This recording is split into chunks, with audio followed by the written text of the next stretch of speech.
ಸನ್ಮಾನ್ಯ ಶ್ರೀ ಸಿದ್ದರಾಮಯ್ಯನವರು ಮುಖ್ಯಮಂತ್ರಿಗಳು ಕರ್ನಾಟಕ ಸರ್ಕಾರ ವಿಧಾನಸೌಧ ಬೆಂಗಳೂರು ಮಾನ್ಯರೇ ಹುಬ್ಬಳ್ಳಿ ತಹಶೀಲ್ದಾರರ ಮುಖಾಂತರ ಮುಖ್ಯಮಂತ್ರಿಗಳಿಗೆ ರವಾನೆ ವಿಷಯ ಶಿಗ್ಗಾಂ ತಾಲೂಕಿನ ಹೊಸೂರು ಗ್ರಾಮದಲ್ಲಿ ಡಾ ಬಿ.ಆರ್. ಅಂಬೇಡ್ಕರ್ ಅವರ ಮೂರ್ತಿಗೆ ಅವಮಾನ ಮಾಡಿರುವ ಹಾಗೂ ದಲಿತರ ಮೇಲೆ ದೌರ್ಜನ್ಯ ನಡೆದಿರುವ ಕುರಿತು ಕಾನೂನು ಕ್ರಮ ಕೈಗೊಳ್ಳುವ ಬಗ್ಗೆ ನಾವು ಈ ಮೂಲಕ ತಮಗೆ ಅತ್ಯಂತ ನೋವು ಹಾಗೂ ಆಕ್ರೋಶದೊಂದಿಗೆ ಈ ಮನವಿಯನ್ನು ಸಲ್ಲಿಸುತ್ತಿದ್ದೇವೆ. ಶಿಗ್ಗಾಂ ತಾಲೂಕಿನ ಹೊಸೂರು ಗ್ರಾಮದಲ್ಲಿ ಸಂವಿಧಾನ ಶಿಲ್ಪಿ ಭಾರತ ರತ್ನ ಡಾ ಬಿ.ಆರ್. ಅಂಬೇಡ್ಕರ್ ರವರ ಮೂರ್ತಿಗೆ ರಾತ್ರೋರಾತ್ರಿ ಅವಮಾನಗೊಳಿಸಿರುವ ಅಘೋರ ಘಟನೆ ನಡೆದಿದ್ದು, ಪರಾರಿಯಾಗಿರುವುದು ಅತ್ಯಂತ ಖಂಡನೀಯ ಮತ್ತು ಕಾನೂನು ವಿರೋಧಿ ಕೃತ್ಯವಾಗಿದೆ.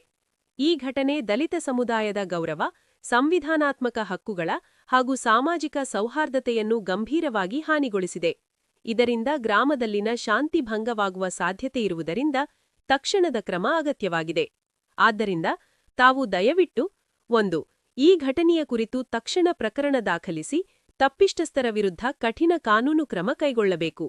ಈ ಸಂದರ್ಭದಲ್ಲಿ ಜಿಲ್ಲಾ ಅಧ್ಯಕ್ಷರು ಹರೀಶ್ ಎಂ. ಗುಂಟ್ರಾಳ, ಉಪಾಧ್ಯಕ್ಷರು ವಿಜಯ್ ಮಾದರ್, ಪ್ರಧಾನ ಕಾರ್ಯದರ್ಶಿ ರಮೇಶ್ ಹಿರೇಮನಿ, ಮುಖಂಡರು ಗುರುನಾಥ್ ಮೊರಬದ್, ಮುಖಂಡರು ಹನುಮಂತ ಸೋಮನಪಲ್ಲಿ, ಯಮನೂರ ಬಳ್ಳಾರಿ, ಮುಜಾಫರ್ ಬಹದ್ದೂರ್, ಬಾಬು ಬಹದ್ದೂರ್, ಪ್ರಕಾಶ್ ನಗರ್ಗುಂಡ್, ಸುರೇಶ್ ಸುರಪುರ, ರೇಣುಕಾ ಮಡಿವಾಳರ್, ಶಂಕರ್ ಕಟ್ಟಿಮನಿ, ಉದಯ್ ಕುಮಾರ್ ಬಿ. ರೋಕಡೆ, ಉದಯ್ ಜಾಧವ್, ವಸೀಂ ಮುಲ್ಲಾ, ಶಿವು ಬಿಸನಳ್ಳಿ ಸೇರಿದಂತೆ ಇನ್ನೂ ಅನೇಕರು ಉಪಸ್ಥಿತರಿದ್ದರು.